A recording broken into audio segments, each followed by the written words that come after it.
En 2005, Toys R Us se fait racheter par 3 fonds d'investissement. Ils font ce qu'on appelle un leverage buyout. En gros, les fonds empruntent des milliards pour acheter l'entreprise et laissent la dette sur les épaules de Toys R Us. Résultat, Toys R Us doit dépenser plus de 400 millions de dollars chaque année pour rembourser la dette. Pendant ce temps-là, Amazon prend le pouvoir. Les magasins vieillissent et le digital est toujours à la traîne. Et Toys R Us ne peut rien investir parce que tout son argent part dans des remboursements. Entre 2010 et 2017, la situation empire. Les ventes stagnent, l'entreprise peine à rembourser sa dette et elle perd de sa magie. Plus personne n'évoque Toys R Us avec les yeux qui brillent. Même leur mascotte, Geoffrey la girafe, semble déprimé. Et en 2017, l'inévitable arrive. Il se place sous la protection de la loi sur les faillites. Quelques mois plus tard, c'est la fermeture de 800 magasins et la perte de 30 000 emplois.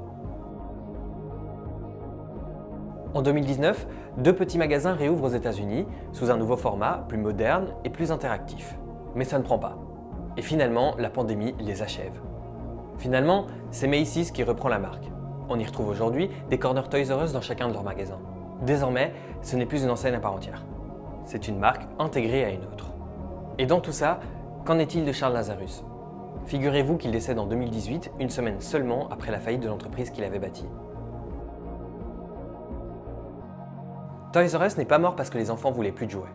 L'entreprise a disparu parce qu'elle a confié son avenir à un futur concurrent et parce qu'elle s'est enfermée dans une stratégie financière destructrice.